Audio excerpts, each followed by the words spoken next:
Live from the Motor City, all the way to the Volunteer State. It's time for the Reckless Speculation Podcast, where we recklessly speculate the latest news in the world of sports. From college football to NASCAR, we've got you covered. And don't forget to stick around for the world-famous Bet Your Nuts, where we will give you your best bets to make the most money. Now sit back, grab your favorite drink of choice, and join Robbie Davis, Raj Mehta, Brandon Chain, and Tom Sloan. It's showtime. Welcome everyone to the Reckless Speculation NFL Draft Preview. It's been, 2 years now, and this is the show that started all for us. As far as, commentating, getting on here and doing this, and it's glad to be back. This is one of my favorite times of the year. We got NHL playoffs, NBA playoffs, and then the NFL draft where hope springs eternal. So without further ado, I'm joined by Tom Sloan from up in Michigan. Good evening. How we doing? Hey, doing well. Back from Talladega and getting my sea legs back under me. Oh, I can imagine that had to have been a very memorable weekend. Yes, indeed. And we have Brandon Chain from Nashville. Or lack thereof. Yes. So, hey, at least Talladega is a great who time. Won the race. That's right. Talladega is fun. It's been 10 plus years since I've been, but I've been 2 or 3 times. So it's a blast. But looking forward to tonight and the draft preview. And we have Raj Mehta joining us a little bit later on the show. He always running a little bit late, but that's okay. We'll get started. So we're going to talk the draft. We're going to talk the targets, about what each of our teams needs. We're going to break down the Lions, the Raiders, the Titans, talk a little about, what the new the divisions are going to look like now since there's some movement. Also do a little boom and bust. We've obviously got the quarterback class. There appears to be some studs, some question marks, and then a different, a few risky quarterbacks out there. Raj, welcome. But 9:15. But you can't really start with the draft without talking about the shift of the draft and, the big movers. As we all know, finally, the national drama queen himself, Aaron Rodgers, is off to the Big Apple and replaced, or at least going to start in replace of one of last year's big draft picks or draft maneuvers. So really, let's talk about the trade itself. Brandon, so for the breakdown of the trade, let's put up what each side got. So the Packers get 13th pick this year, the 42nd pick this year, the 207th pick, and a conditional 2024 second round could be a first round, all but a certain to be a first round pick. The Jets get Aaron Rodgers, this year's 15th pick, and a 5th round 170th pick. So the graphic says it all. Who won the trade?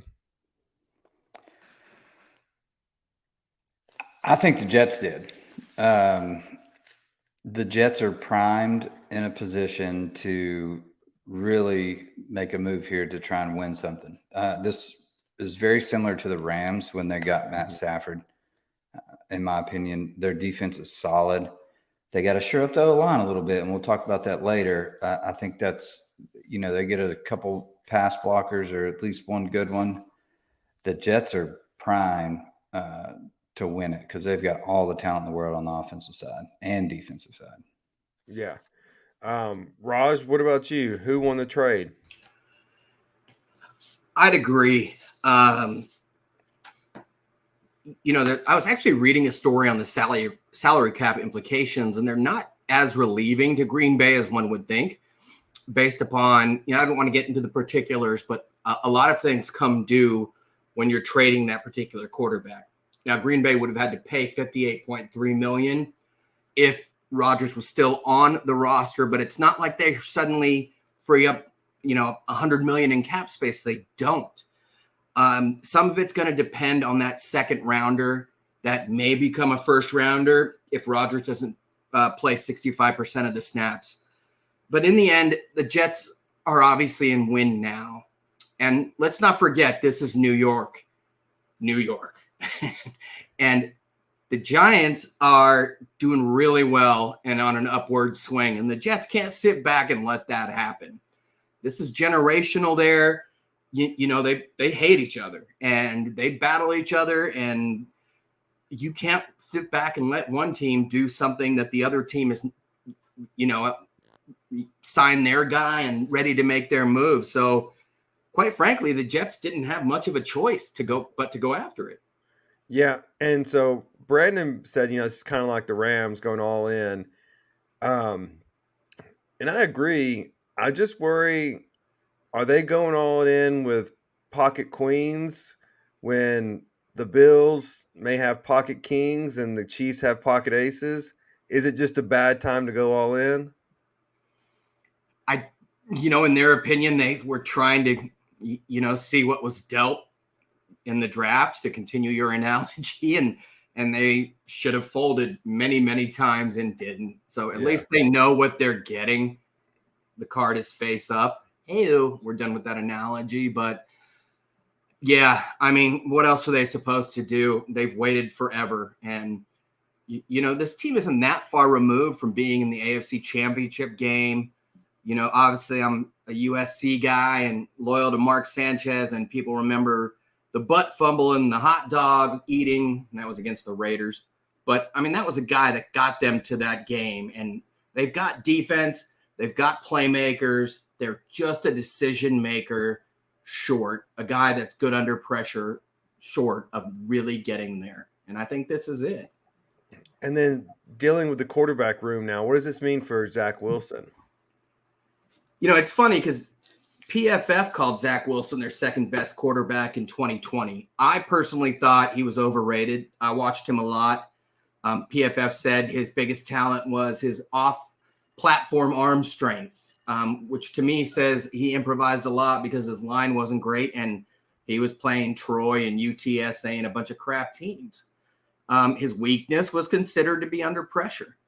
It's a guy with a 55% completion rate. Last year, they said he didn't have any help. They drafted Vera Tucker. They got Wilson. He still sucked.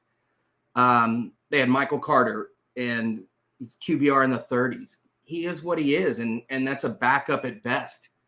Not quite Scott Frost, I believe, who played like safety in the NFL, or Eric Crouch, rather, who won the Heisman at quarterback at Nebraska, but played safety in terms of being an athlete, quite frankly, because he's too short. But I've never been impressed with the kid. I don't think he's got it. I think he's bad under pressure. And this is the NFL, dude. And if you're bad under pressure, you don't have a future. Yep. So, Brandon, going back to you, you talked about the Jets being loaded, wide receiver, good defense. Maybe need to shore up the offensive line now. Brady just set the standard for changing teams and what you do when you change teams. No one will ever argue Rodgers is near as good of a winner as Brady, but some people argue he's more talented. So 1 to 2 years in New York, is it Super Bowl win or bust? Oh, it has to be. I mean, they gave up everything for it. And, I don't fault people or teams for doing that. Like, when you have that much talent around you and you're missing one piece, like, sell the farm for it, because what's the alternative? You're going to sit here and you're going to try and play it safe, and hopefully you'll catch a guy on a rookie contract and it's going to work out for you, but chances are it's not. And then you're going to have to pay these players that you've acquired through rookie contracts, and then you're going to have to cut bait, and the team just goes back to rebuild, aka Titans.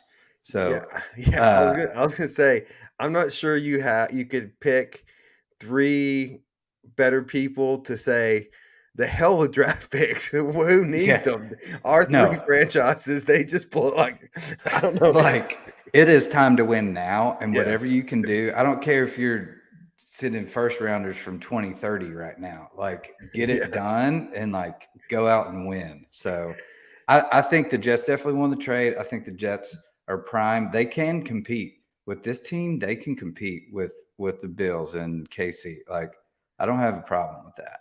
Yeah. I do like this team. And so before we move on to the other team in this trade, where does this rank the Jets right now? Is it still Buffalo, New York, Miami, or is it New York, Buffalo, Miami? I'd take New York over Buffalo right now. Yeah, I think it makes the Chiefs getting home field more and more likely depending on what happens with Lamar in Baltimore. Because that just got a lot more difficult. So flipping sides on this, Tom, what does this do to the Packers, and what does this do to the NFC North? Well, I think that the Packers have been expecting this probably for the past 3 years. As we've said before, Rodgers is infamous for hijacking franchises, and he definitely did that this year. The difference is he hijacked 2 franchises, but so I think they've prepped for it, and being that they've got some couple really nice receivers that they picked up last year that are young, they can take this first round pick that they got from the Jets and possibly go after Smith and Jigbo or another receiver to kind of bolster up that offense. So I think it puts them maybe middle of the road. I don't know if Jordan Love has enough, I'll say, experience as the starter. He's only maybe a couple games that he played starting. So right now they'll probably be sitting third behind Detroit and Minnesota in that division. But it's Green Bay, they've got a really good offensive minded coach uh, with a couple pieces. You never know. I mean, their offensive line was a little suspect, so they're going to need to make sure they shore that up. So, but I think they sit right in the middle of the pardon the pun, the pack Yeah. in that division. I want to say, and you may correct me if I'm wrong, I think the Packers went 6-10 in Rodgers' first year after Favre. Yeah, it wasn't very good. Yeah, I expect less than that from them this year. Yeah, I mean, because coming out of college, really, Jordan Love, I think a lot like Trey Lance and a couple of the other these quarterbacks only had really 1 year of solid competition. So I don't expect a whole lot. Maybe at best 7 wins. We'll see. But yeah, I mean, I can see a season similar to what Rodgers did, sitting behind Brett Favre for what was 4 seasons, and so there's some irony there. On just a personal note, how glad are you to see him gone? Oh man, I'm telling you. But it was nice that his last game as a Packer was a loss to the Detroit Lions, so that was fitting. But no, I mean he's been a thorn in the side of every Lions fan and in every Bears fan. So yeah, I'm glad to see him out of the division. We don't really have to mess with him unless we play the AFC East whenever, if ever that is the case. Yeah. So yeah, as a Lions fan, yeah, he gone. Bye bye. Yeah. Well, yeah, hopefully you are as lucky as the Titans are. After the Titans dealt with Peyton Manning forever, then Andrew Luck followed him, and then now finally we're getting some quarterback relief, and Yeah. their Colts are stumbling over themselves. And hopefully that continues on in this draft. Sure. All right, so let's move on to the draft. That's really what we're here to talk about. We have the Raiders, I believe, are up first. With the Lions are up first at pick number 6. So, Tom, what are what are the needs? What are the breakdowns? What are the fits? What are you hoping for on Thursday? Well, some of the needs for the Lions, I think they need to shore up that interior defensive line. Um, that is probably one of their biggest needs. I could see them going after a linebacker. They shored up that secondary in free agency, so that gave them the ability to kind of go different direction in this draft. So that put some leverage on them. And then they're really weak at tight end. Previous years, they've been known, the old regime has been known to waste first round picks on tight ends. This year, Detroit has a second first round pick, 18, and there's some really good tight ends. Michael Mayer. There's the kid out of Georgia. He could be available. So those are some of the areas that they probably need the most help. Their offensive line is actually pretty solid. They could go after some depth, so maybe some interior offensive linemen as well. But I put together my mock here, the 2.0, and I was rather elated to see that Will Anderson Jr. was there at number 6. I don't know how true that'll be in reality. Hey, And if y'all get that draft, then yeah, you won the draft. and then so it would be a battle between Will Anderson and Devin Witherspoon. Well, you can get the second best option in Joey Porter Jr. With your second first round pick. I do believe Hendon Hooker is worthy of a second round pick, and I went with him there. I think Cedric Tillman is probably the most forgotten about receiver in this draft, and we talked about it last week. How Hendon Hooker and the other Hyatt got a little bit more publicity, but Tillman 2 years ago lit it up. So, and then Andre Carter there, the edge out of Army. Will he be there at that point? I highly doubt it. But if he is, Detroit would jump all over it just to give a little bit more depth on that edge position. And I may have waited a little bit too long to go tight end. But if this is the tight end, he's a really good receiving tight end. Not exactly the best blocker, but he is very athletic. And then showing up that secondary with Ronnie Hickman. But from what I'm hearing out of Allen Park is they are absolutely in love with Will Anderson. And there's talks of bundling up the first and the second first round pick to move up to the number 3 spot to get him. So Brad Holmes he's a swindler. He's a dealer. And there's no question that he's been making phone calls. And I trust that he's going to make the right decision to bring in the best guy. And from all intensive purposes, Jalen Carter is pretty much a non-factor in this draft. From what is coming out of the front office, it has to be a unanimous 3-0 vote, 3 being Dan Campbell, Brad Holmes, and Sheila Ford Hemp, the owner.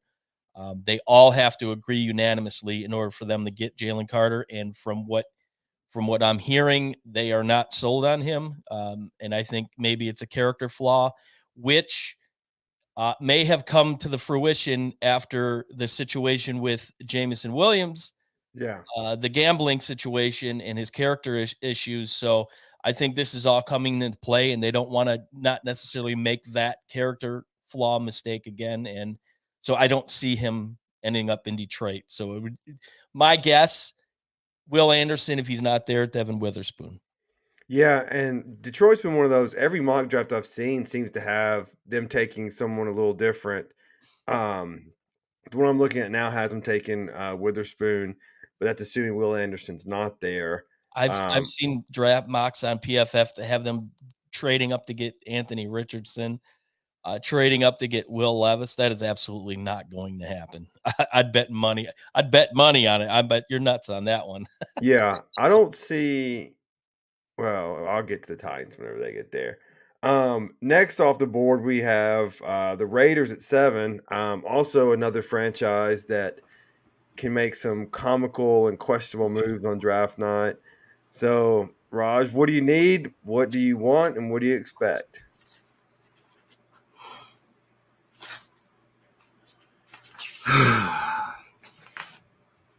think I've told you and said this before. With the Raiders, you start with where are they good at? Like not good, but like all right, we're good there. The only thing I can think of is wide receiver and running back, unless they trade Renfro. I personally think they should trade down. If they don't get Bryce Young, who in my opinion is the clear best quarterback in the draft, it's going to take a lot to get him. I think there's a lot of value at most of the positions they need further down the draft. That being said, that's not the Raiders' MO. At least it wasn't before. They would take the guy that they liked the most. Mayock took Farrell at number 4. He was a second-round pick. Last year it was Leatherwood. We all saw my reaction, a second to third-round pick. Those idiots would take guys from Clemson and Ohio State and Alabama. And the thing about those guys is, number one, they've already been coached up a ton. Number two, the NFL is usually a pay cut. So those guys don't really want to play that hard. I hope they trade down and get more value. You're looking at a team right now that has number 7, number 38, number 70, number 100, 109, 140, 144, 174. They need at least 3 starters on defense. If they stay at 7, I'm hearing it'll be Devin Weatherspoon, the tall corner out of Illinois, who I think they can get later. I would like Christian Gonzalez out of Oregon at 7, who's probably the most athletic all-around DB in the draft. However, I mean, and let's remember, this is the Kansas City Chiefs division. This is Mahomes and Herbert. So if you don't have edge and you don't have pass rush or DBs, you're done. So the Raiders on edge have Crosby and they have Chandler Jones. So yeah, they could use another edge. They need help at linebacker. They signed some guys. Tight end is big. I was not mad at the Waller trade. He was a guy that once he got paid became fragile again. I'd love Michael Mayer. I'd love Darnell Washington, obviously, from Georgia, who's just a freak of nature, a generational athletic freak.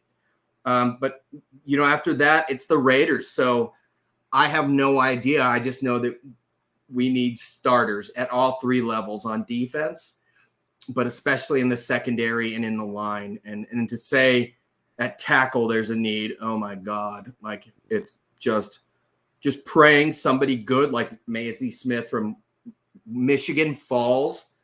You know, like being said, also another controversial guy, Jalen Carter. If he's somehow on the board at 7, you better snatch him up, man. We don't care. It's the Raiders. It's Vegas. We're already dysfunctional. We'll take him. Yeah, him and Vegas would be quite the pairing. What I'm looking at is they're saying Tyree Wilson out of Texas Tech, the edge rusher, seems to be highly thought after and kind of fits the needs you're talking about. What do you think about him? Yeah, I mean, I'm a fan. I don't think, you know, number 1 at edge, he's not even probably going to start. And we need starters, right? Like Chandler Jones will start. You know, I don't need a project. I need a plug and play guy. And I'm not sold that Tyree Wilson is that. I think edge is just such a, you know, I know he's a 6'6" guy and I know that people love him. 276, you know, the measurables are there. I think there are other positions of need, especially up front and against the run. You know, I've seen mocks where he's 10 to the 15 range. I want a guy that just everyone's going to say, damn, dude, that guy, to get him there, they were lucky. Because I've never heard that as a Raiders fan. And I'd love to hear that someday. Yeah, here we're showing some video clips of him. Yeah, he's athletic. He's a freak. But yeah, I get the concerns of where exactly does he fit in? Does he have like that explosion? You know, he's a 7-sack guy. You know, the last 2 years, I think people are more in love with the reach and the measurables, the arm length, the height and everything. I don't know how explosive he really is. You know, when you look at his stats, the sacks versus like certain teams, it's just hard to tell. And like I said, you get Jalen Carter, I think people are going to think it's a steal no matter what. Yeah. I'd just love to see that. Yeah. Shane, on to our beloved Titans, sitting at pick 11 in this year's draft. I say sitting there because there's been some rumors, there's been some speculation about them moving up as high as number 3, which terrifies me because I know what that means. And so, what are our needs? What are your wants, and what do you expect to happen? All right, so you ready? Take a deep breath because it's going to take a minute for our needs. We got a offensive tackle, wide receiver, interior offensive lineman, edge rusher, cornerback, and quarterback. So we've got quite a few needs here. And we don't have a lot of draft capital right now. We've got 6 picks. Not a whole lot of cap space. We've got some potential trades. Yeah, here's my mock draft 2.0. This is ideal to me. And I wouldn't even mind seeing Hendon Hooker in that second round if we could get him there. I like Cam Smith as a cornerback. We definitely, if we could shore up the defense, and then add another edge rusher like Nick. So Paris Johnson Jr. would be great. And this isn't a Ohio State bias. It's just, he's one of the top rated. If we could get Peter Skoronski, that would be fantastic. I think you're dumb if he's still there at 11 and you don't take him. Doubtful he'll be there. We might have a small hope at Paris Johnson.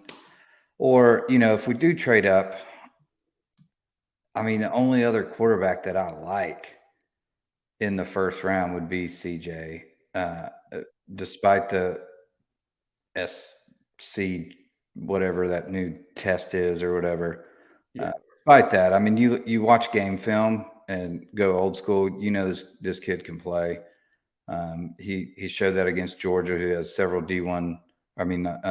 But NFL players on their team. So you look at that and the real eye test, and the measurables are there.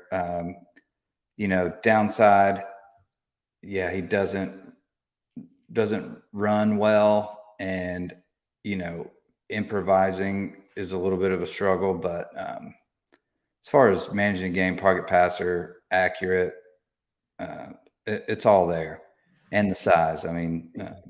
So I have no problem with him. He might be the highest floor, I would say, just with the measurables plus the talent. And I think that's why he was rated number 1 eventually, or before. And then eventually we got Bryce Young coming in. And Bryce Young's talent and athleticism is, far beyond measure.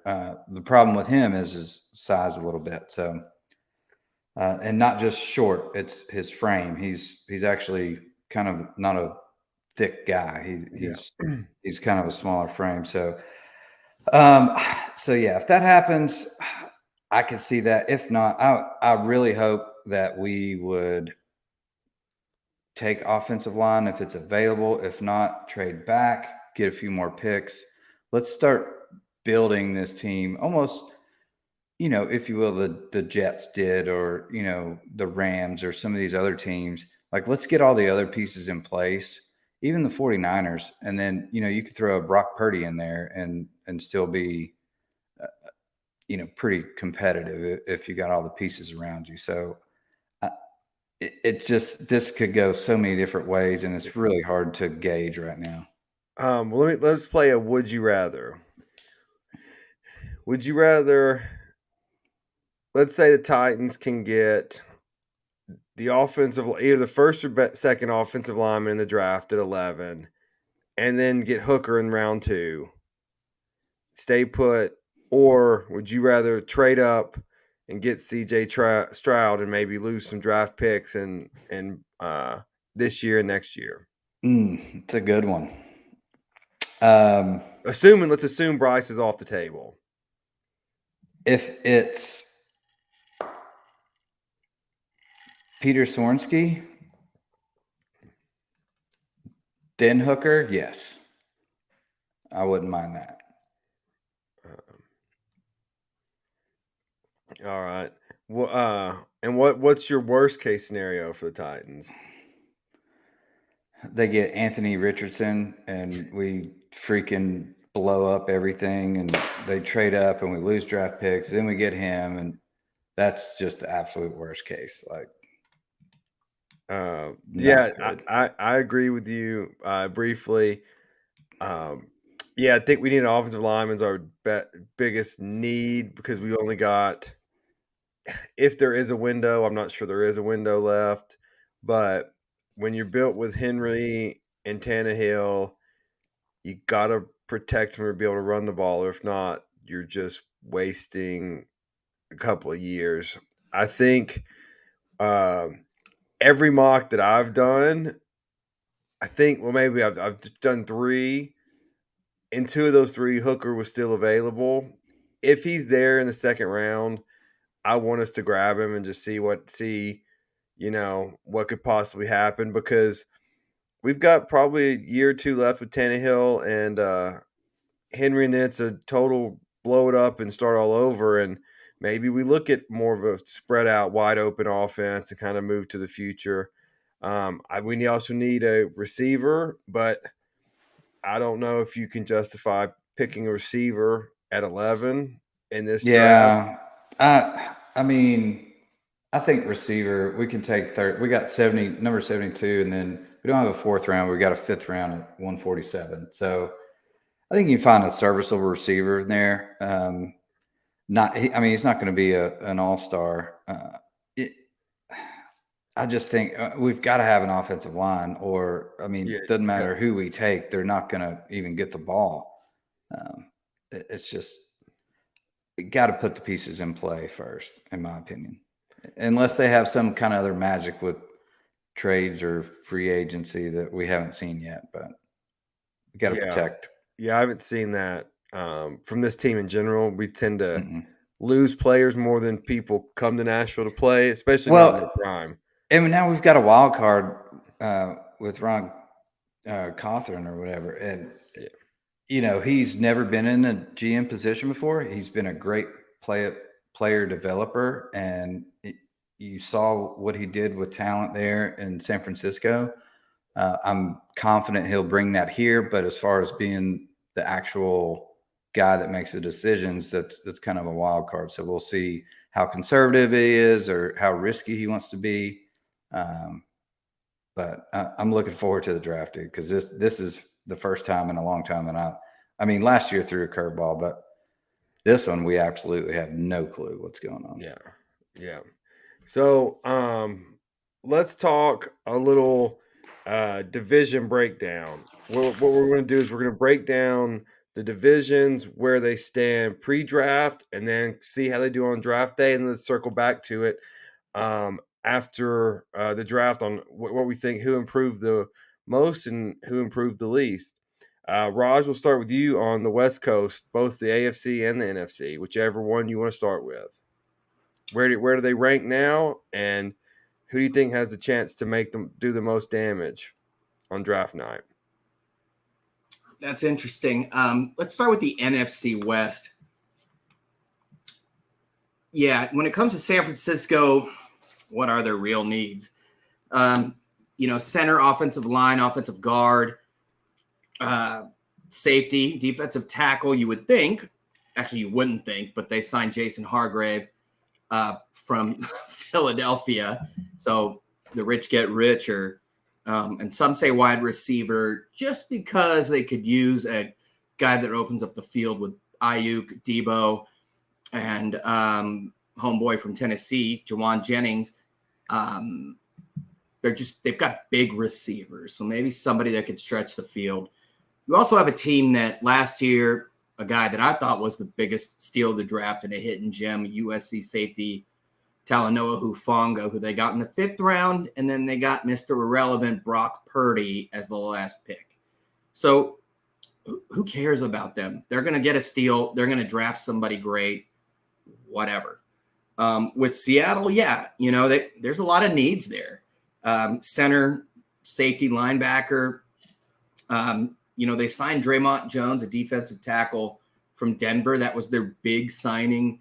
Yeah, many people project them at number 5 to go defensive end. They have Denver's number 5 pick from the Russell Wilson trade.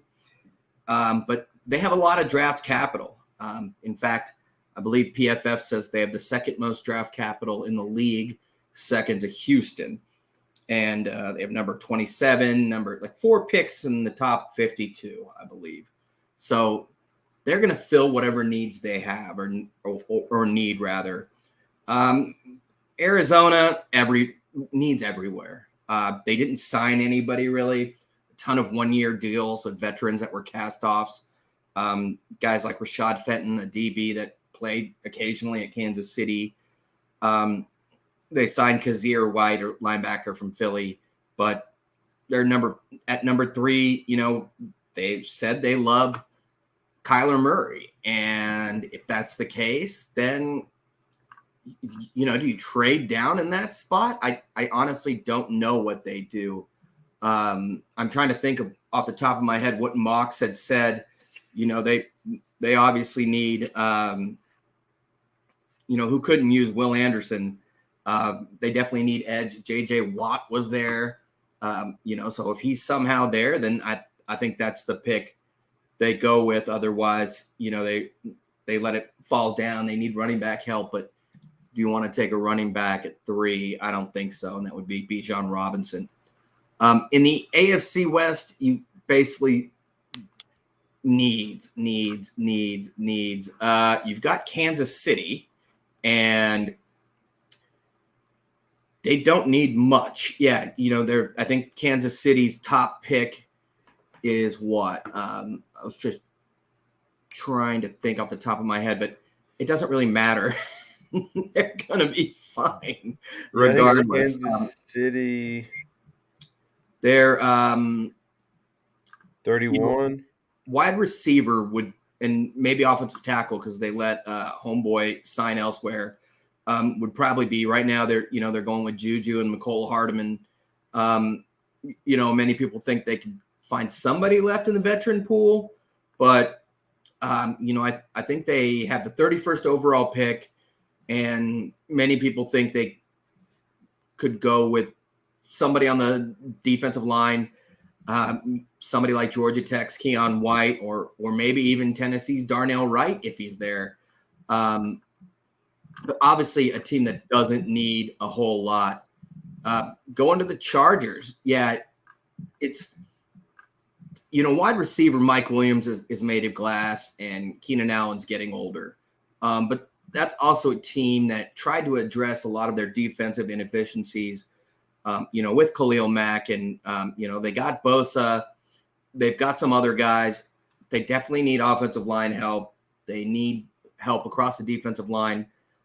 In terms of inside defensive tackle and sure receiver. I love Jordan Addison. Obviously I'm biased, but I could see them going all 3 of those routes. I mean, you could never go wrong. Pete Carroll said that. Nick Saban says this.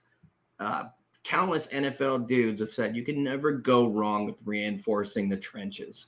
And that's a team that really needs to do that, in my opinion. The Raiders, I already talked about. It's just everywhere. Witherspoon or Gonzalez. Witherspoon somehow shooting up draft boards. And, he's kind of that big, long-armed, great hips, but initially he wasn't up at the top 10 mark. He was considered somebody you trade down for.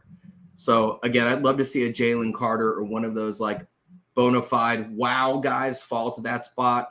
I'd also like to see them trade down because I think there's a lot of value at their other needs. And finally, with Denver, another team that, Denver's kind of screwed, right? They gave up everything for Russ. They have barely any cap space. They need all kinds of help across the line, pretty much everywhere. They also need help at tight end. Dulicic, the UCLA guy, did well. But they run a lot of 2 tight end sets. They did lose, what's his name? I was at that game to the injury, the running back from Javonte Williams who's just going to be a great back. But what's the point if nobody can block for you? Losing Draymond Jones at defensive tackle and hole and linebacker.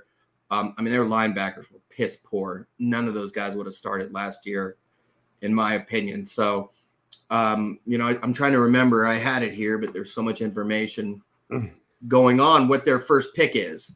But it's pretty late, so it doesn't really matter with Denver. But the AFC West is just a division where I don't think there's going to be much change in the standings. It's going to be pretty much the same it was this year, unless the Raiders can somehow pull something off where they get 3 or 4 starters, and maybe they'll give San Diego or LA a run. Tom, so we talked about the NFC North in the first segment.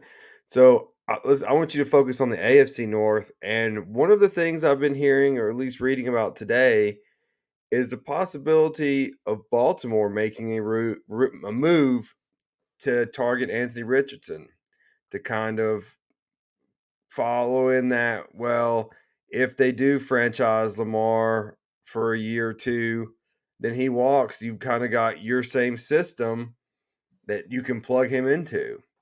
Well, that might signal a possible signing for 1 year with Lamar. So Richardson could possibly learn underneath him. So, if you're Baltimore, that's not a bad move, because it's kind of just, plug and play. You already got the system in place. He's a mobile quarterback who can make plays with his legs. Questionable accuracy from what we saw in the combine, but if you draft him and then you get Lamar in for 1 year, you might just get the best Lamar Jackson you've had since day one. So that might be a pretty nice move by the Ravens there by doing that. But I guess it all depends on, and we'll talk about booms or busts later on, but what's it going to cost them? It all boils down to how much are you willing to give up? So hitting on the AFC North here, I'm going to preface my segment by saying Raj Mehta is a genius, and I know I can't compare to what he brings to the table. His knowledge is abound, and we are definitely lucky to have him on the show to give his expertise. So, but with that being said, Cincinnati, obviously they're in a good position. Their needs are tight end, and this is per PFF, and the projections are per Mel Kiper. I'm not a big fan of Mel Kiper, but his mock seemed to kind of dial into what I think might actually happen. So they need a tight end. They're going with Brian Brees here, Clemson, defensive tackle. I'm not really sold on this pick. I'm not sold on him in general. But we'll see. In Baltimore here, their needs are corner. They've always been infamous for having really good corners, really good secondary. So obviously they address that in this projection with Deonte Banks from Maryland stays in state. So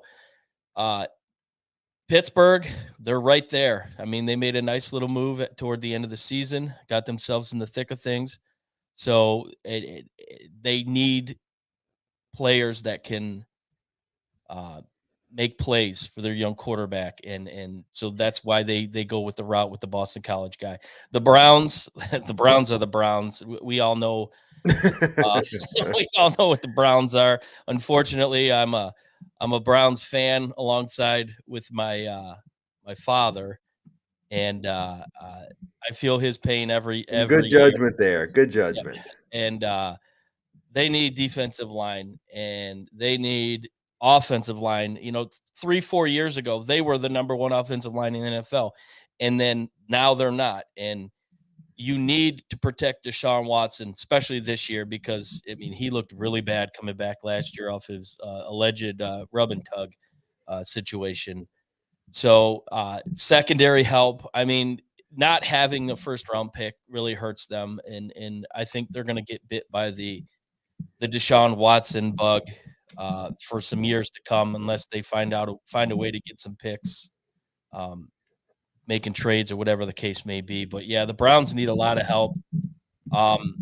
Brandon and I were talking yesterday. There's rumors that B-Hop might reunite with Deshaun Watson, so that would be a nice little pickup if that was to be the case.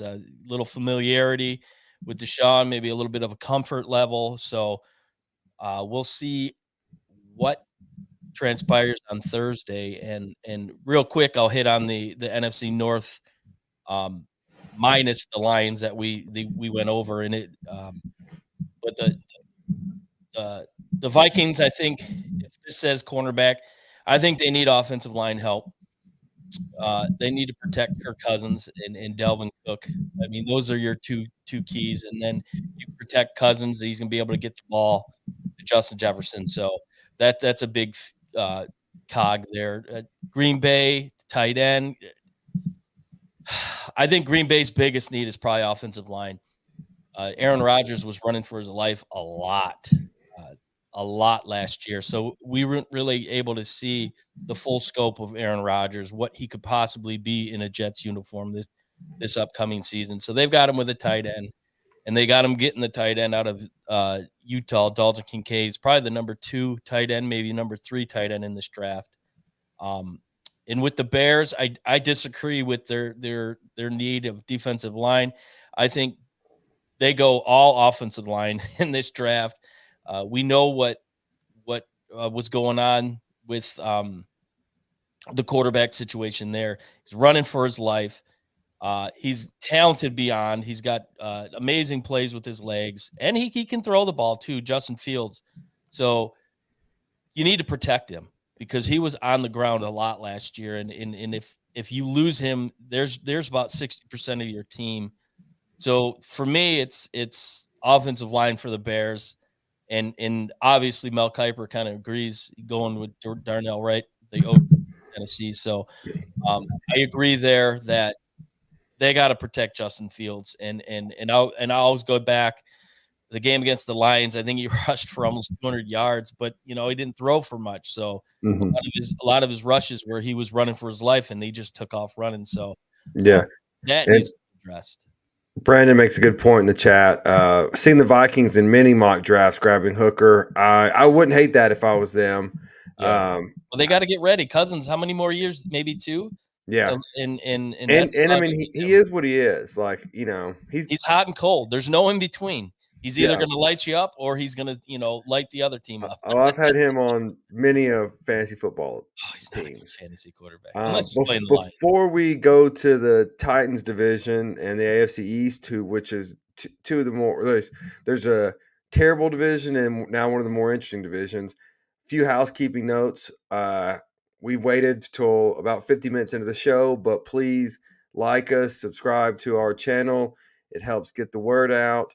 And then also for you Atlanta people watching, the Hawks just lit it up in the fourth quarter. Trae Young scored the final 14 points to beat the Celtics to send it back to Atlanta. But please like and subscribe. So, Brandon, talking about, you've kind of touched on the Titans in the AFC South, and we've talked on the AFC East, but kind of just putting some bows on more. What do we expect out of who I think are going to be 2 of the more entertaining draft day kind of narratives, and that's the Colts and the Texans. I fully expect them both to blow this, and so I don't know, what are your expectations? I hope they do. I hope they do for sure. Texans are a little scary. They've got 11 picks right now, and that's a little scary here. Thank you, Haslams, for that. Yeah, especially the number 2 pick, which is, they're going to get their guy. They're going to get either Levis or Stroud, in my opinion, and that's going to kind of set the tone. But then, they have so many other needs, as many of the AFC South minus the Jags need. They need a quarterback, wide receiver, cornerback, defensive end, an inside linebacker. So I could see potentially, if they're not in love with their quarterback at this point, I could see a Will Anderson grab in the first round at number 2. So who's their quarterback now? Is it that Miles or Davis Miles or something? What's his name? Miles Davis, didn't he? That's a singer, dude. No, I said Davis Miles. Could be. I don't know. I don't pay attention to them very much. Something. It doesn't sound like a quarterback's name. Well, obviously we don't know who it is, so it's and when we play them twice a year, we don't know who the quarterback Mills. is. Davis Mills. Davis Mills. You're close. No, but if they don't like that guy, I think they take the best available, which would be Will Anderson at that point, in my opinion. So they're going one of those directions. Ideally, the Colts and the Texans, in whatever order, take Levis and Anderson or Richardson. Hopefully, that's what we want. That would be fantastic. Yes. Doubt it's going to happen. Colts, again, they're going to take the leftovers here out of this. They'll probably take Stroud if he's there, or Levis if he's there, is my guess. They can't miss on this quarterback. Those two seem somewhat promising. Levis didn't have a lot of talent around him in college, and showed well in the combine. He's got crazy arm strength. Accuracy is a little questionable, but not as much as Anthony Richardson's. So he's a little bit safer bet if that's what they're going to do. But Colts have, since Luck and Manning, I mean, they've been on a quarterback plummet. Trying to just plug and play and figure it out. And, it's just not worked out for them. So if they don't feel 100% right on this, I don't think they can miss. Like, they have to get it right if they take a quarterback, or the safe pick for them and their fans is to take a Will Anderson or do something of that nature, and, pass the buck on and see what happens. Again, you can never go wrong in the NFL gaining pieces that make your team better. Now, it's boomer bust on these, high skilled position players, a quarterback or a big wide receiver, tight end, those highly skilled positions. So I don't see them, unless they absolutely love and would be willing to bet the farm on a quarterback. I could see that. If not, then I think they play it safe. I think they take, another need, like a Will Anderson. So, and then what about we've talked about the AFC East a little bit. So we've talked about Buffalo and kind of New York where they sit. Yeah. Talk specifically about Miami's looking there with no first round pick. Bill Belichick's shuffling the coaching staff again. Yeah. Are the Patriots down at the bottom of this division, and how great do they need to be on Thursday, Friday, and Saturday? They're going to be great because they have 11 picks. Again, that's dangerous for Bill Belichick. They need a lot of help. I can see them. They've got a number 14 in the first round, and I really like Joey Porter Jr. for them in this pick if he's there. They definitely need some defensive help. He's a shutdown corner, one of the best man-to-man press corners coming off the board here. They also need some wide receiver help. So I could see like a Zay Flowers or a Jordan Addison at a USC, one of those two guys if they're available. I don't think they can go wrong with any three of those. It's just Bill Belichick's mastermind. We'll see what he's going to do here. And Miami, I mean, they're kind of SOL at this point. Their main need right now on the offense is the tight end. Yeah.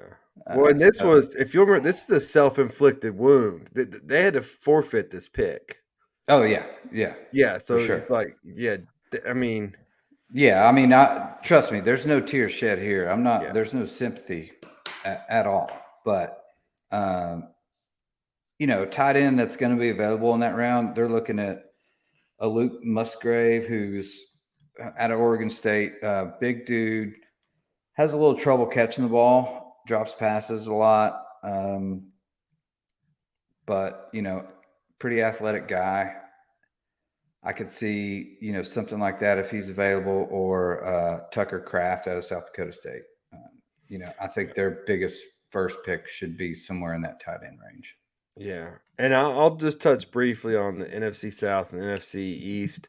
Not spend a whole lot of time on it, but obviously Carolina's the talk of the draft. They, essentially did what we said.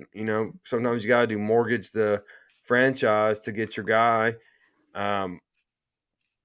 I fully anticipate it's going to be Bryce Young. I know there was some Reddit chatter today about Will Levis. If that's the case, we're having an emergency draft night show, and I could talk for an hour alone about how stupid that is.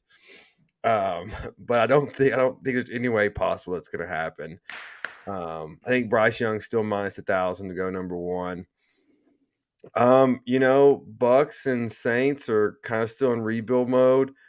Atlanta's got potential. They, didn't do too bad last year, better than I thought. Minus 1,400. Sorry. So it's went down since I saw it halfway through the day today. So I like that pick for Atlanta. The projects for Nolan Smith get some outside help. And speaking of, just look at this board, and this was going through kind of my mind while we were getting ready for this. Ohio State, Alabama, and Georgia, their talent level, specifically their NFL talent level, is so much better than the rest of college football. That's not what we're here to talk about, but that just jumped off the map to me reviewing for this show. The NFC East. So, the Eagles, got to the Super Bowl, almost won it, could have won it, maybe besides a fumble. I think, protecting Jalen Hurts and that massive contracts is the highest priority now. They've got A.J. Brown. They've got playmakers. You're welcome from the Titans. And, Cowboys, they're almost like the Vikings. Like, they're always going to be in there. They're always there. I don't know if they have enough off the top. Getting Dak some help, this projection at tight end, I like it. The Giants and the Redskins, the Commanders should have stuck with the football team. Cornerbacks, I don't think you can go wrong in this league. Getting cornerbacks, both DJ Turner and especially Joey Porter Jr., I think are going to be good players. And so anything to help slow down the Eagles offense, I think is going to be good.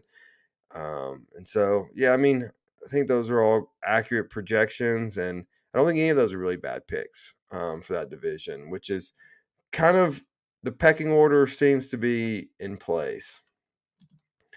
Now we're going to do a little reckless speculation. We're going to turn it over to Raj to kind of roundtable it on some of what he thinks are potential booms and busts and see what we think about it. Before we go to the next segment, this is Miles Davis right here. Thank you. I didn't say Miles Davis. Oh, someone said Miles Davis. I said Davis Miles, and Brandon said Miles Davis. Wasn't he a singer? Just let that soak in for a Trumpet second. player, a singer. Trumpet. I knew he was a musician. My bad. I did too. That's why I didn't say his name. I said Davis. I knew it was Davis. You something. didn't know. Didn't you guys grow up smoking a lot of weed, man? I mean, how do you not like Miles Davis? I mean, give me just from what I've heard. But all right, let's go. Boomer bust, baby. All right, dude. So boomer bust. We're gonna go. basically I picked out roughly 20 dudes, and we're just going to go down the line, and we're going to go the same route every time because I don't want to make it complicated. But these are 20 prospects that I'm just curious what people think, and I'm actually not going to give my opinion unless asked or controversial. But we're going to start with Chain takes too long. Let's start with Tom, then Rob, then Chain. Is that actually? That's fine. When people are looking at us, there's 4 of us. We'll start with Tom. He's the nice guy. The other 2 are assholes. So, the first guy, number 1, boom or bust, Stetson Bennett. Big time bust. Big time. But will he get drafted? He will get drafted, in my opinion. I see Jake Fromm, another former Georgia quarterback, vibes with him. I don't know. I bust. He was a product of having unbelievable talent around him. I don't think you can go bust if you're picked in the 6th or 7th round. So I think by default you have to go boom because that's really the only one way to go. He'll be a 2nd or 3rd ring stringer. So I think I'm going to go boom if I have to pick one or the other. Shane?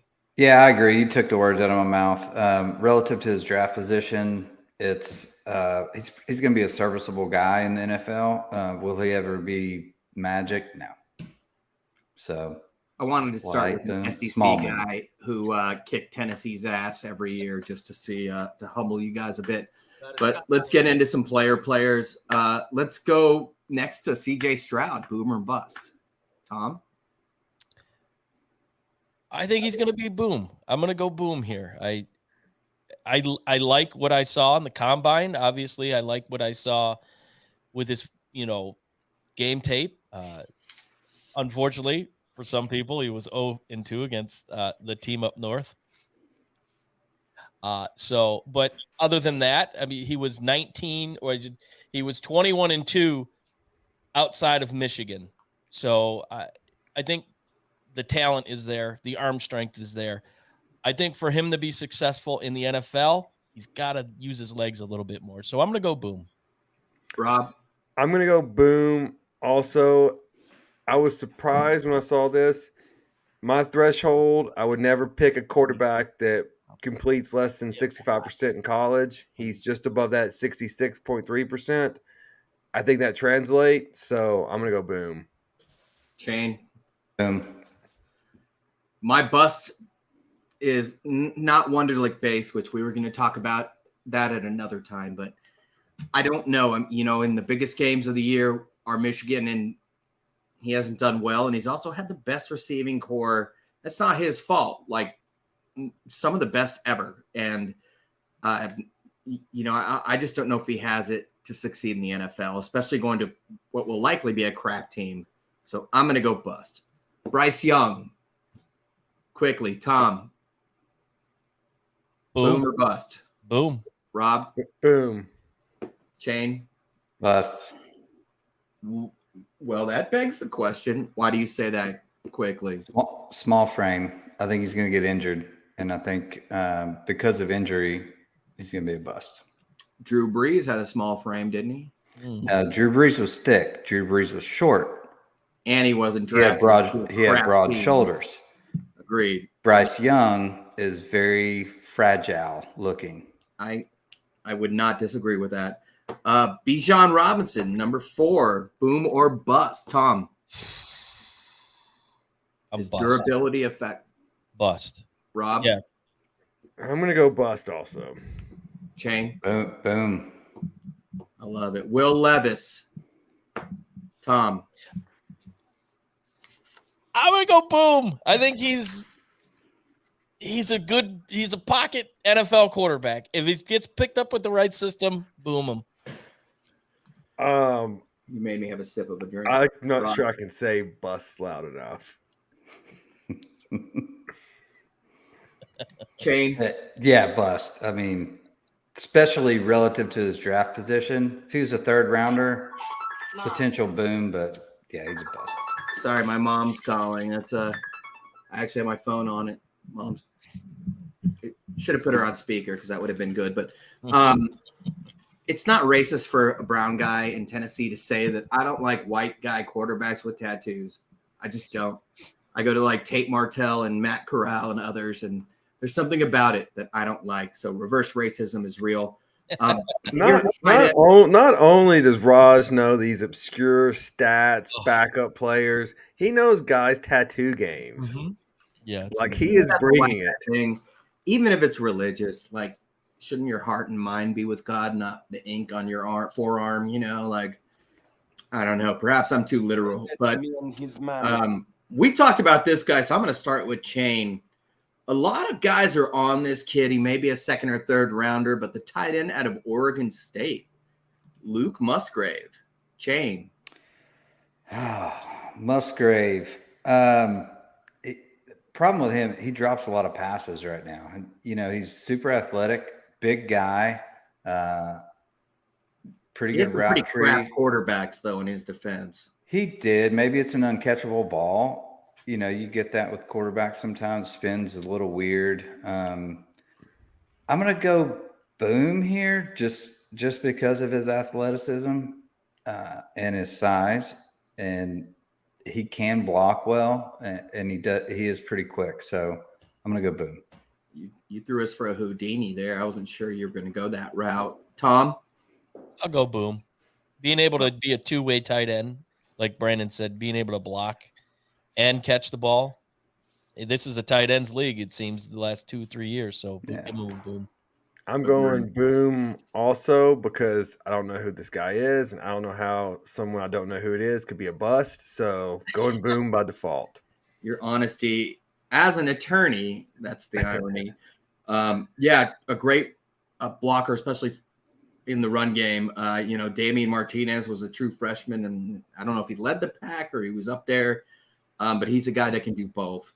Jahmyr Gibbs. Rob, I know you know who he is. Alabama running back, transfer from Georgia Tech.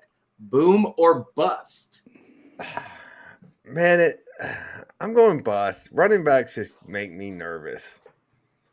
I think I've seen him like sort of in the Tampa Bay Fournette replacement range as a guy that can do both. But Is he undersized for that? I don't know. Chain, what do you think? Yeah, I agree with you. I think he's undersized. I'm going to go bust for that reason. Tom? I was watching NFL Network yesterday, and Peter Schrager was giving tidbits, and there's a lot of teams that are looking at him as early as the first round. Whoa. I like Alabama running backs. Definitely a bust. The Titans fans here should really like Alabama running backs.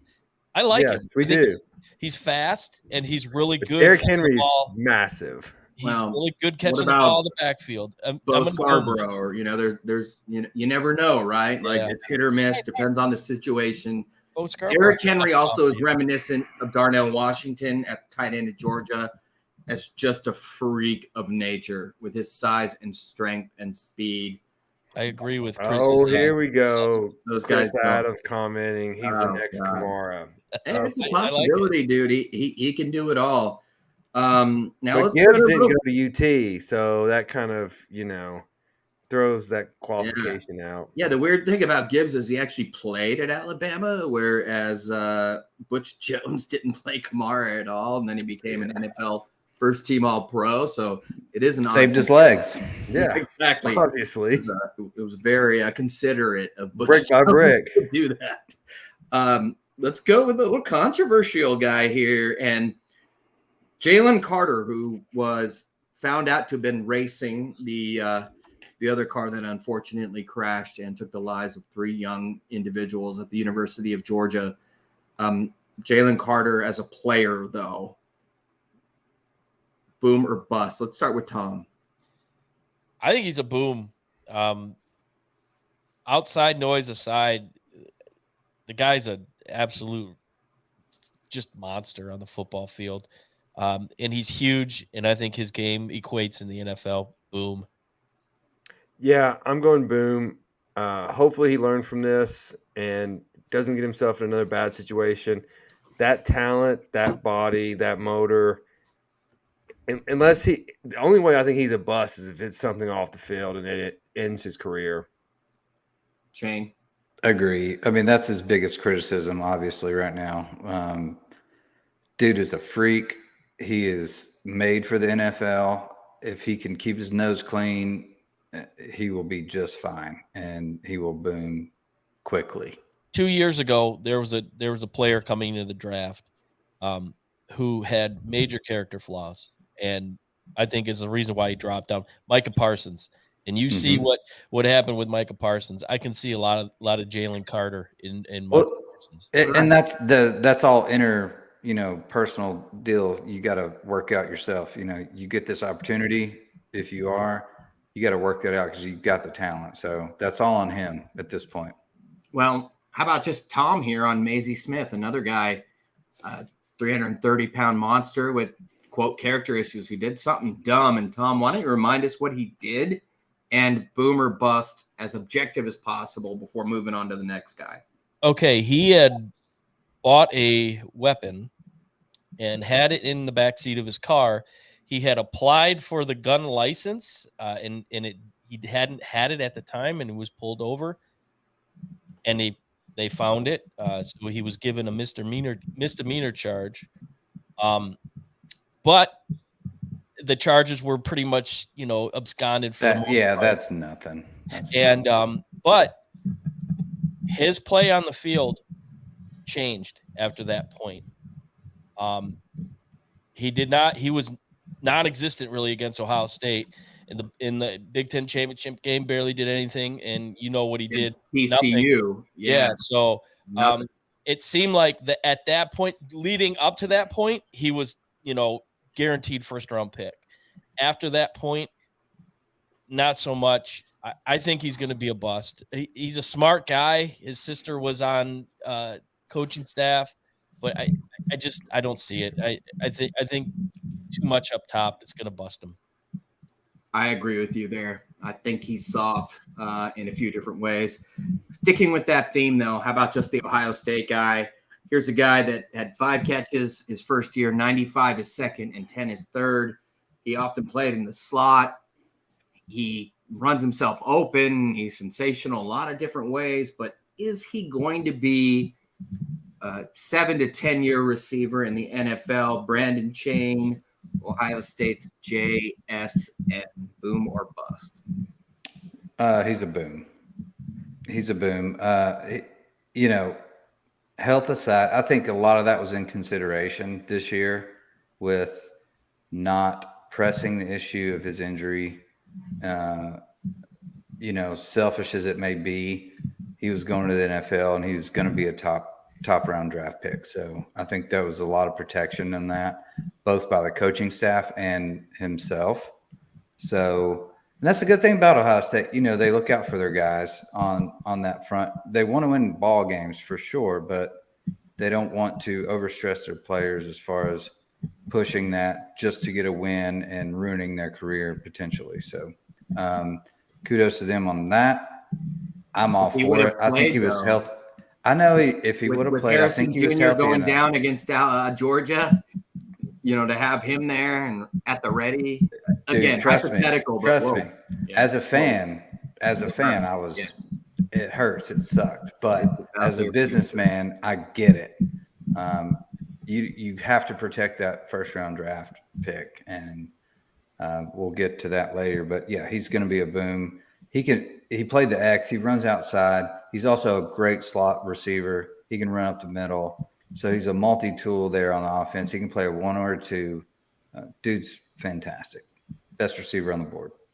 Next 4 dudes, I'm going straight to Rob. They have ties to Tennessee before and after. The first guy, quickly, Wanya Morris, Oklahoma offensive tackle, Tennessee transfer. I think he's going to be a boom. I think blocks well and good size. I think he learned from he played what 1 year Lincoln Riley, or did he leave beforehand? Before. Okay, I think so.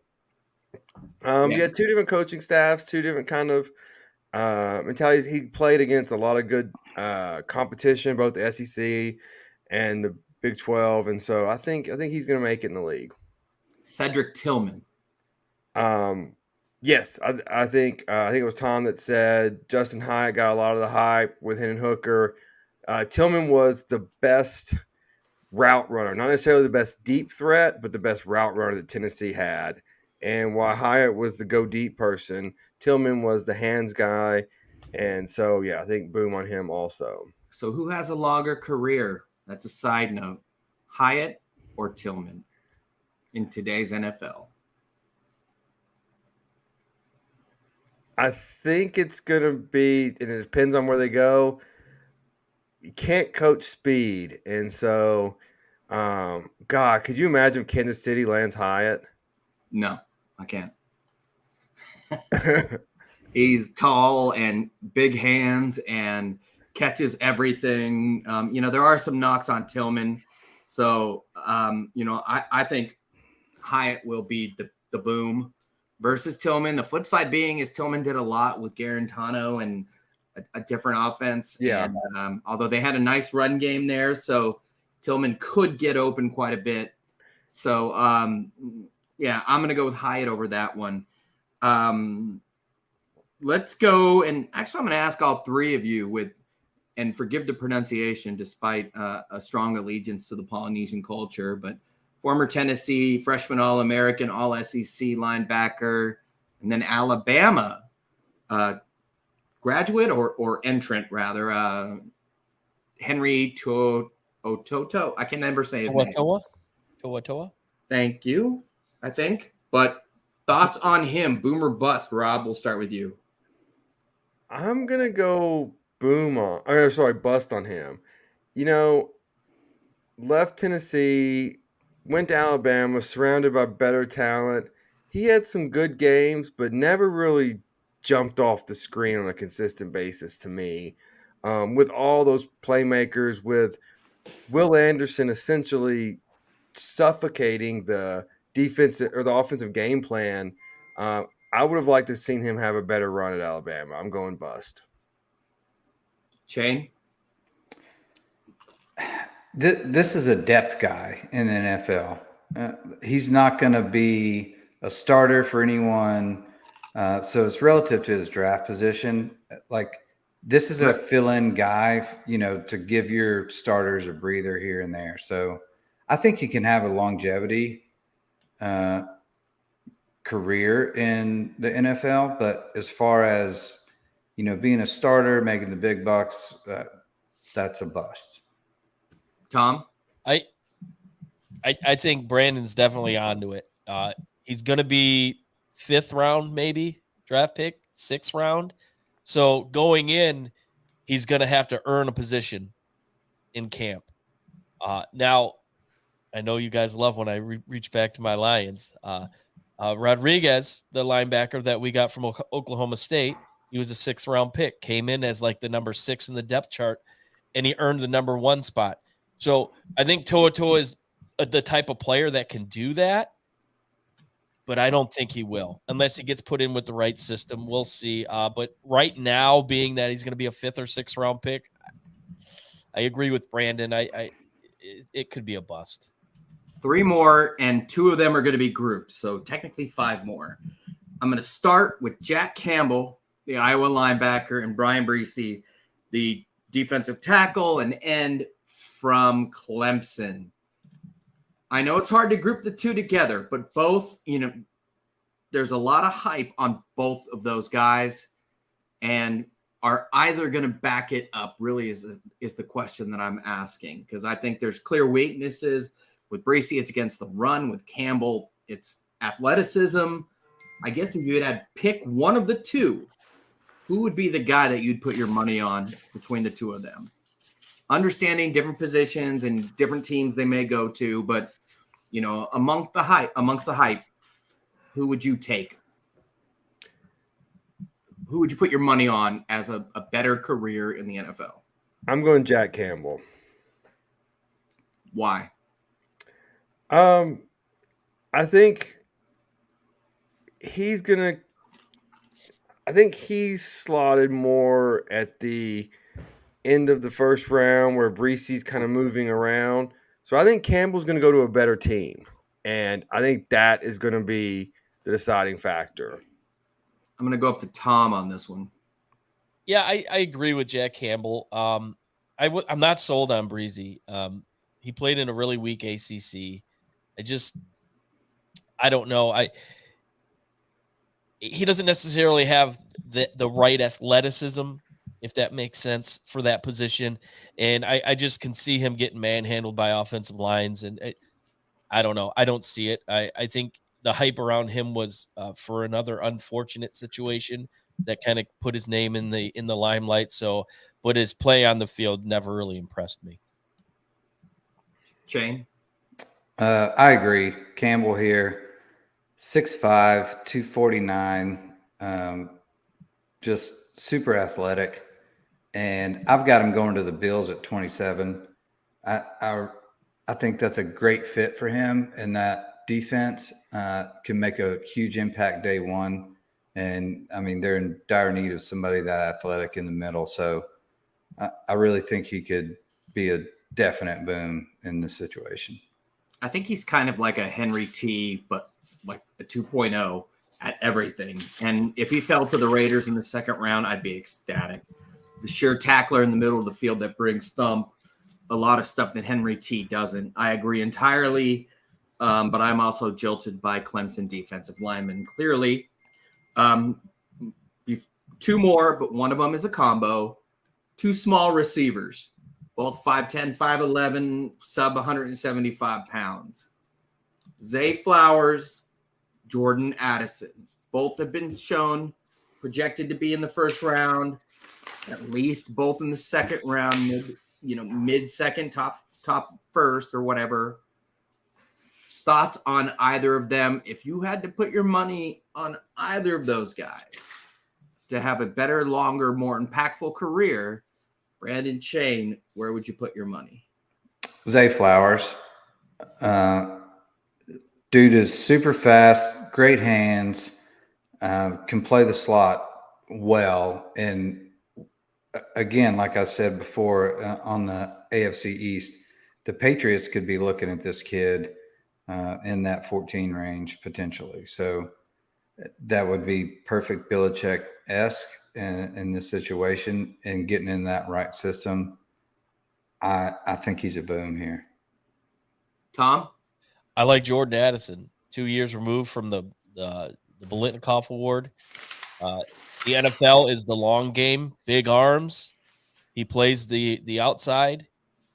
Go and get it. He's got the hands. He's got the experience with what will be the number one pick next year in Caleb Williams. In a system with Lincoln Riley, I think that kind of propelled him. So I like Jordan Addison. I like Jordan Addison also. This is one of the tougher matchups we've had, but I think both are going to be possibly kind of a Percy Harvin type kind of player.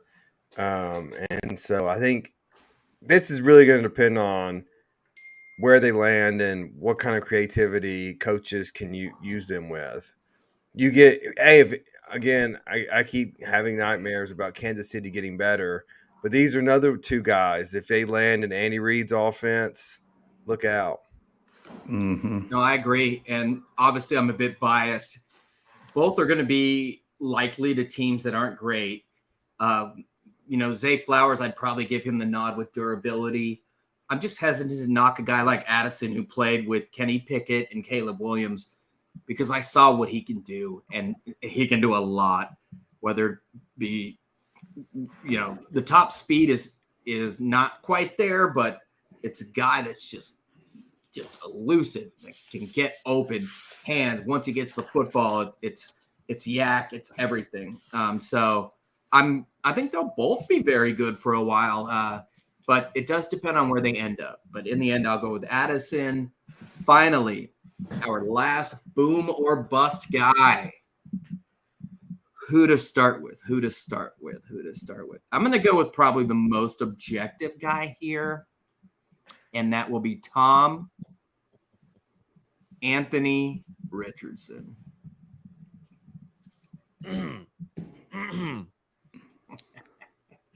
Bust.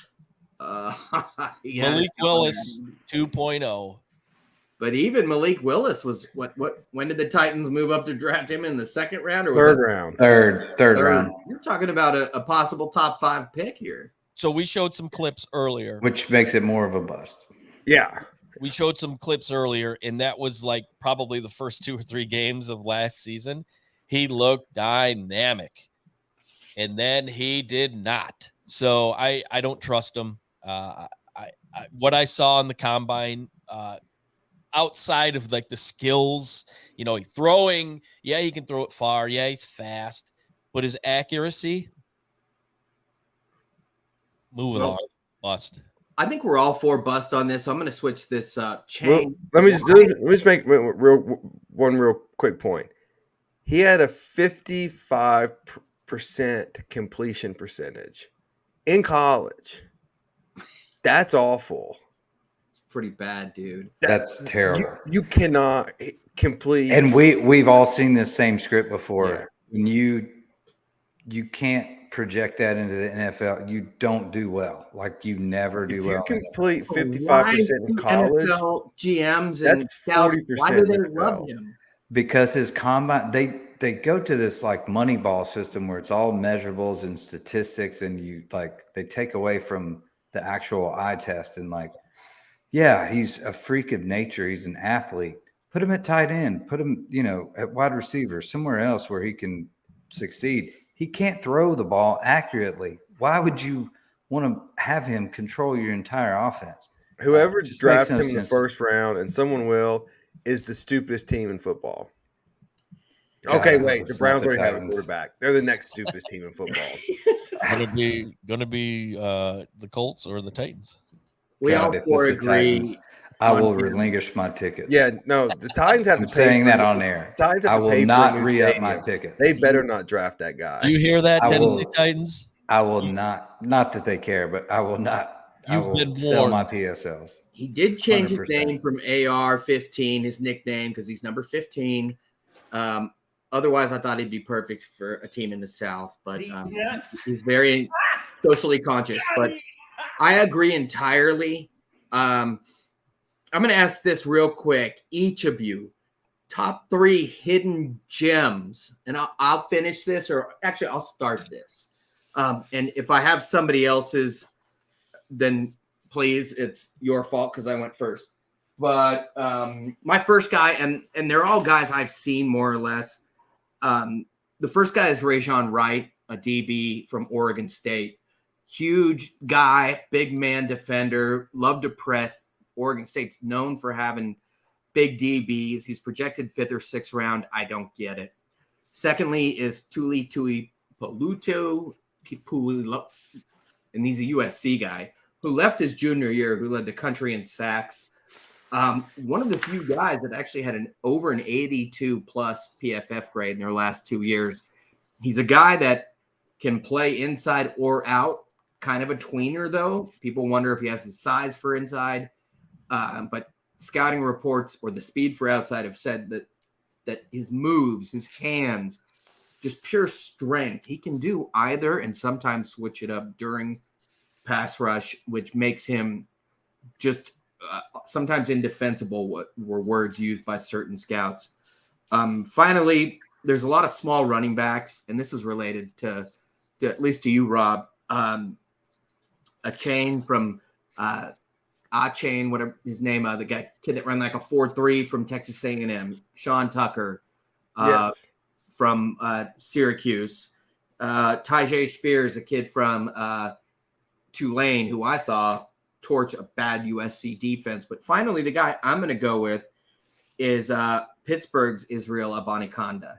And I think he's going to be a hidden gem. He is a 5'10", 215-pounder. The knock on him is that he can't catch the football. He only made 25 catches this year. Well, Pitt's quarterback was Keaton Slovis, a former USC guy who's terrible. Caught 25 balls the year before. 5'10", 215 pounds. A bigger Austin Eckler. who had games of 130 plus against Tennessee, 320 or so against Vatek. Just a workhorse. Finally, a kid from Brooklyn, New York, who, the kid's hardcore. I think those small running backs in a changing NFL, people are saying Abanikanda will be a 3rd or 4th round pick, maybe 5th. I think he's going to be a steal. So those are my 3 steals, if you will, value picks. Let's go next to Chain. Yeah, not 100% on the hidden gems, but I do like a couple of guys in the 2nd and 3rd round. DeJuan Jones, again, out of Ohio State. I don't want to sound biased here, but dude's a freak. He's huge.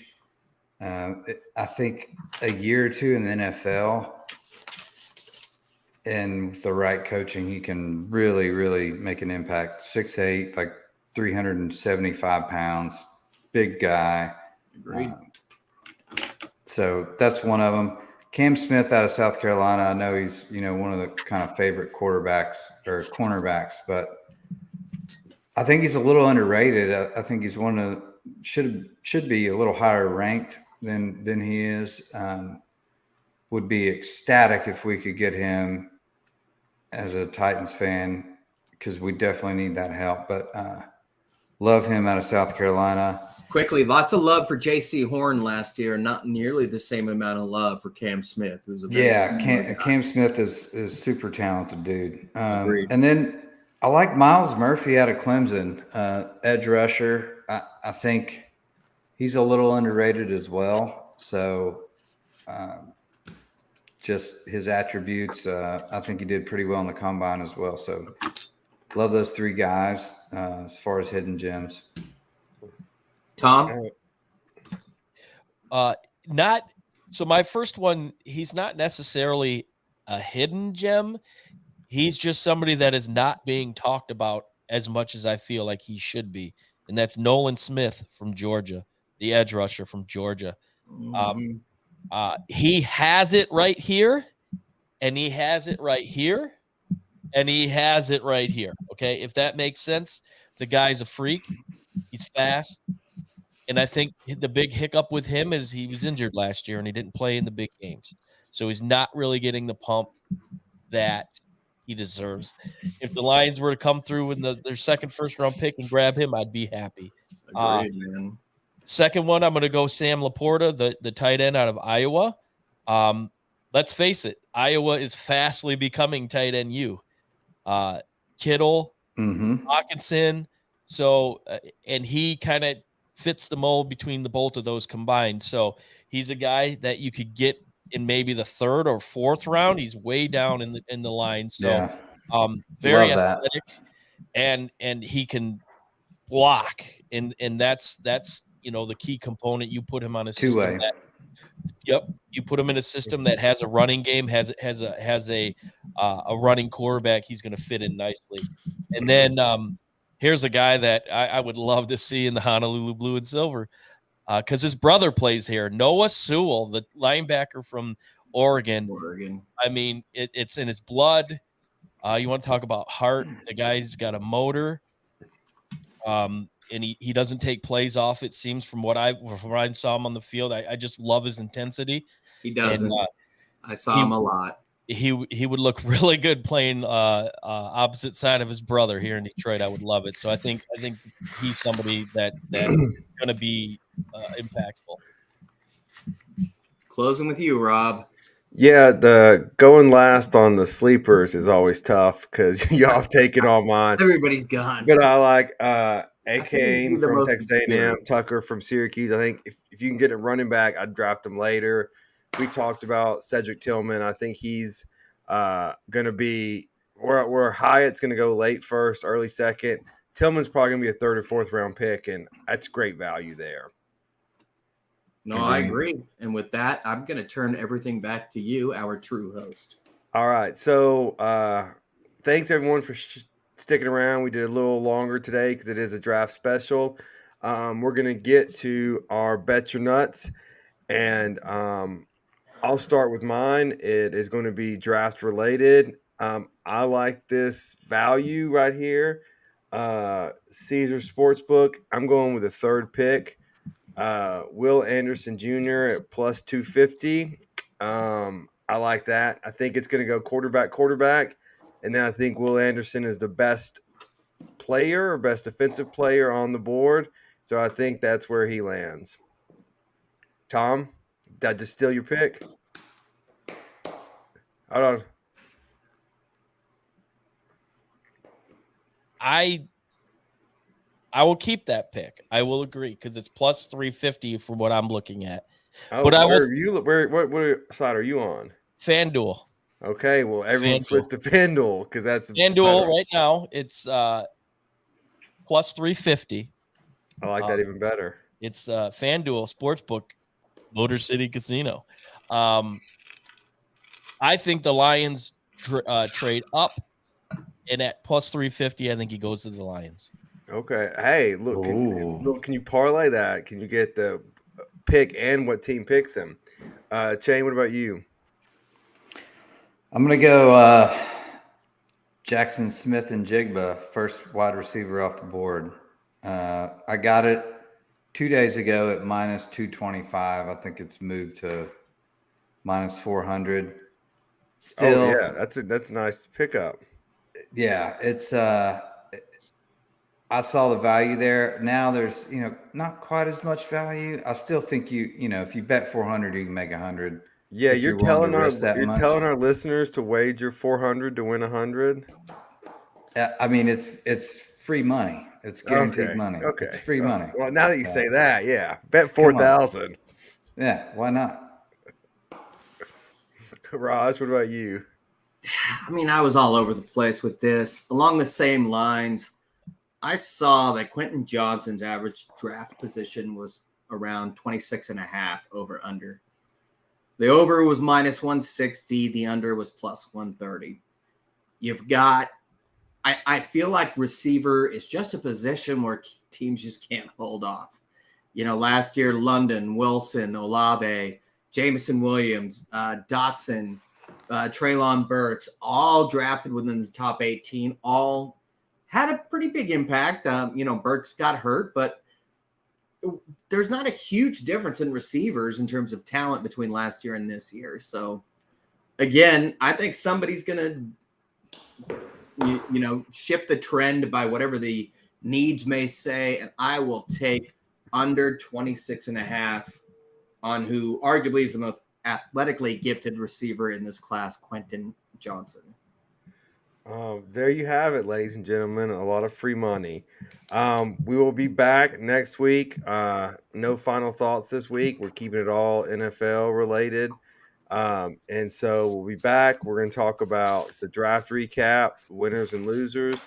As you may have noticed, I'm a little sunburnt, windburnt, a little bourbon burnt from my weekend in Talladega. So I will tell people about that, about my first NASCAR experience. It was wonderful, but I'll get into more detail. And then hope everyone enjoys the NFL draft. As we mentioned, if the Titans trade up to screw up the draft, then at least Brandon and I may hop on and do a crisis hotline, may take some phone calls. We'll see what happens. Raj too. Raj is on DEFCON 4. Okay, with these Raiders. I already know what's going to happen. Me too. One final thought: Titans, just don't screw this up. Don't screw this up. You got a possible defector of the season ticket holder if you do. Yeah. I mentioned earlier where the draft is hope is eternal. It's also where hope meets fear, and it comes together for high ratings. And what the NFL does best is print money. Yeah, for sure. Yeah. Well, thank you guys, and we will see you all next week. Hopefully, see you next week, maybe Thursday. That was fun. Thanks for listening to another episode of Reckless Speculation. Don't forget to follow us on Facebook, Twitter, TikTok, and YouTube, searching Reckless Speculation. Catch us on Apple Podcasts, Spotify, or wherever you get your podcasts. We look forward to catching you right here next week with another exciting episode of Reckless Speculation. Cheers.